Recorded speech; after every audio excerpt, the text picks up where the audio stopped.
नमस्कार दोस्तों, आपको पार्ट सेकंड में आपका स्वागत है। पार्ट 2 में आपका स्वागत है सेल बायोलॉजी का नोट्स के ऊपर। तो इस पार्ट में हम बोलने जाएंगे एबीओ ब्लड ग्रुप के ऊपर कि यहाँ से क्या-क्या क्वेश्चन पूछता है और ये क्यों इंपॉर्टेंट है आपके लिए और किस तरह का क्वेश्चन पूछता है जितना भी एमएससी एंट्रेंस एग्जामिनेशन होता है। देखिए क्वेश्चन सेल बायोलॉजी से सेम आता है और वो वेरिएशन होता है कितना क्वेश्चन कहाँ ज़्यादा आ रहा है, कहाँ कम आ रहा है।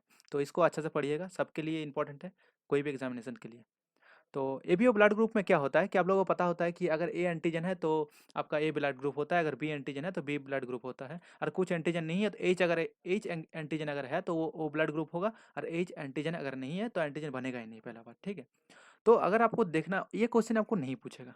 आपको कैसे क्वेश्चन पूछेगा? आपको स्ट्रक्चर लेवल में क्वेश्चन पूछेगा। अगर आप एग्जामिनेशन में बीएचयू का, जेएनयू का, सीयूसीटी का या कोई भी एग्जामिनेशन में बैठ रहे हैं, क्या पूछेगा?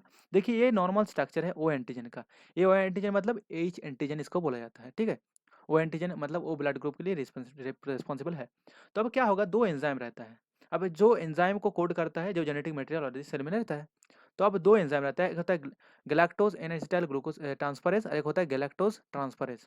अब अगर ये एंजाइम रहा, अगर ए एंटीजन फॉर्म कब होगा कि देखिए अगर वहाँ पर जो टर्मिनल पोजीशन में गैलेक्टोज में अगर गैलेक्टोज एन एसिटाइल गैलेक्टोजामाइन अगर ऐड हो गया, तब वो ब्लड ग्रुप ए हो जाएगा। अगर वो गैल ट्रांसफरेज एंजाइम है सेल के अंदर, तो ये टर्मिनल पोजीशन में गैलेक्टोज लगाएगा इंस्टेड ऑफ, मतलब उसके जगह में गैलेक्टोज लगा देगा, तब वो एंटीजन बी हो जाएगा। और कोई भी अगर ब्लड ग्रुप में दोनों ही है, दोनों एंजाइम अवेलेबल है, तो वो ए बी ब्लड ग्रुप हो जाएगा। तो क्वेश्चन यहाँ से पूछेगा कि कौन सा टर्मिनल शुगर लगता है। अगर टर्मिनल शुगर में गैलेक्टोज एन एसिटाइल गैलेक्टोजामाइन लग रहा है तो मतलब ये एंटीजन हो गया। अगर गैलेक्टोज लग रहा है तो बी एंटीजन हो गया। अगर दोनों लग रहा है तो ए बी हो गया। अगर दोनों नहीं लग रहा है तो एंटीजन हो गया। तो ये क्वेश्चन आपको पूछा जाएगा आपको एंट्रेंस में, तो ये अच्छा से पढ़ लीजिएगा। पूछता है हर एग्जाम में पूछता है, हम जितना भी स्टडी किए हैं। आप लोग भी करेगा तो आपको लोग पता चलेगा कि इस तरह का क्वेश्चन पूछता है। उसके बाद है permeability across the plasma membrane. यहाँ पर क्या क्वेश्चन पूछेगा कि जितना भी मॉलिक्यूल्स रहता है प्लाज्मा में को परमेबिलिटी करने के लिए वेरिएशन होता है वो लोग का। सब मॉलिक्यूल्स एक ही तरह से परमेबल नहीं होता है प्लाज्मा मेम्ब्रेन को। तो सबसे ज़्यादा जो परमेबल होता है वो गैसियस मॉलिक्यूल, स्मॉल मॉलिक्यूल्स। तो small gaseous molecules O2 CO2 N2 and आपका गैसियस लो मॉलिकुलर वेट पास कर जाता है आपका डिफ्यूजन के थ्रू प्लाज्मा मेम्ब्रेन में। या हाइड्रोफोबिक जो मॉलिक्यूल्स रहेगा वो पास कर जाएगा, स्टेरॉइड हो पास कर जाएगा आपका। जो हाइड्रोफिलिक होगा वो पास नहीं करेगा। ठीक है। तो उसका ग्रेडियंट आपको पूछा जाता है क्वेश्चन में, आपको 4 ऑप्शन दे देगा इधर उधर करके।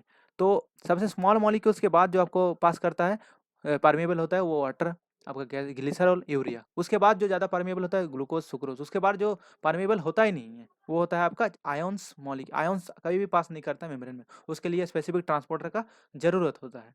तो सोडियम पोटासियम क्लोराइड आयंस वो पास नहीं कर पाता। तो ये सीरीज, ये जो ग्रेडियंट है आपका, ये आपको याद रखना है क्योंकि यहाँ से क्वेश्चन बहुत पूछा जाता है और कोई भी एंट्रेंस एग्जामिनेशन में ये इस तरह का क्वेश्चन पूछा जाता है। उसके बाद होता है पैसिव ट्रांसपोर्ट। पैसिव ट्रांसपोर्ट में क्या क्या पड़ता है? देखिए पैसिव ट्रांसपोर्ट में सिंपल डिफ्यूजन पड़ता है, फैसिलिटेड डिफ्यूजन पड़ता है। तो फैसिलिटेड डिफ्यूजन में कैरियर मेडिएटेड होता है, मतलब एक कैरियर प्रोटीन रहता है उसके थ्रू ट्रांसपोर्ट होता है, लेकिन एटीपी यूज नहीं होता है। पैसिव ट्रांसपोर्ट का मतलब होता है एटीपी यूज नहीं होगा और कंसेंट्रेशन ग्रेडियंट की तरफ काम करेगा, मतलब ज़्यादा मॉलिक्यूल जिधर रहेगा वहाँ से कम तरफ मॉलिक्यूल जिधर है उधर ट्रांसपोर्ट करेगा। तो ये होता है कंसेंट्रेशन ग्रेडियंट का मीनिंग। उसके बाद है आपका simple diffusion. Simple diffusion O2 CO2 ऐसे कर जाता है। फैसिलिटेड डिफ्यूजन आपका ग्लूकोज ये सब ट्रांसपोर्ट करता है इसके थ्रू, वाटर मॉलिक्यूल। ग्लूकोज भी सेकेंडरी एक्टिव ट्रांसपोर्ट के थ्रू ट्रांसपोर्ट होता है। अब होता है डिफरेंट, यहाँ पर क्वेश्चन क्या पूछेगा आपको, पहला बात तो ये सीरीज याद रखिएगा। उसके बाद सेकंड जो हम नोट बना के यहाँ पर रखे, ग्लूट।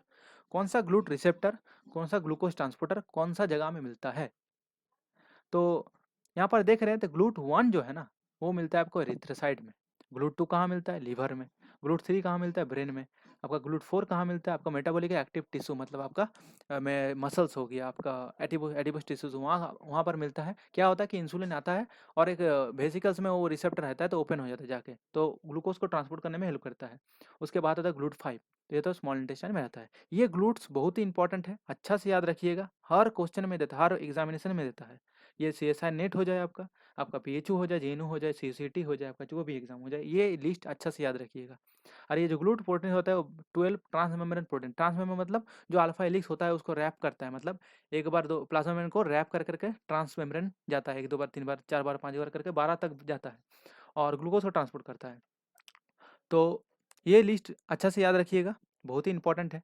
उसके बाद जो इंपॉर्टेंट है दोस्तों एक्टिव ट्रांसपोर्ट। एक्टिव ट्रांसपोर्ट क्या है? Transport the molecule against the concentration gradient. मतलब एक्टिव ट्रांसपोर्ट मतलब क्या होता है कि against the concentration, come molecule से ज़्यादातर ट्रांसपोर्ट करना है, तो यूटिलाइज करता है एटीपी को, मतलब एनर्जी लगता है क्योंकि अगेंस्ट कंसंट्रेशन ग्रेडियंट है, तो एटीपी जेटीपी कोई भी चीज़ यूटिलाइज कर लेता है। तो यहाँ पर जो आपका इंपॉर्टेंट बहुत है वो है आपका सोडियम पोटासियम पंप। तो सोडियम पोटासियम पंप यहाँ पर बहुत ही इंपॉर्टेंट है, यहाँ पर अच्छे से पढ़िएगा दोस्तों। तो यहाँ पर क्या होता है कि आप अगर सोडियम क्या होता है यहाँ पर, सोडियम तीन तीन सोडियम आपका बाहर जाता है, 2 पोसियम पोटेशियम आपका अंदर अंदर आता है। तो ये क्वेश्चन पूछता ही पूछता है, हर जगह पूछेगा। अगर एक्टिव ट्रांसपोर्ट से क्वेश्चन पूछ रहा है तो यहाँ से क्वेश्चन आएगा। तो अच्छा से ये देख लीजिएगा, ये डायग्राम भी देख रहे हैं आप, यहाँ पर 3 सोडियम आया, सोडियम 3 बाहर निकला, यहाँ से 2 पोटेशियम आया, 2 पोटेशियम अंदर आया, तो एटीपी के यूटिलाइज हुआ। तो देख लीजिए यहाँ पर साइड में लिखा है कि कंसंट्रेशन ग्रेडियंट भी। तो ये बहुत इंपॉर्टेंट है, अच्छा से पढ़िएगा दोस्तों। आज वीडियो अच्छा लगा तो जरूर इसको लाइक कीजिएगा, शेयर कीजिएगा और चैनल को सब्सक्राइब कर दीजिएगा, नोटिफिकेशन बेल भी करिएगा क्योंकि आपके पास कोई भी नोटिफिकेशन नहीं जाएगा अगर रिफ्रेश नहीं कीजिएगा तो। और और एक बात, सेकंड वीडियो हम इसके बाद ही पब्लिश कर रहे हैं, वो भी देख लीजिएगा। तो धन्यवाद दोस्तों वीडियो देखने के लिए।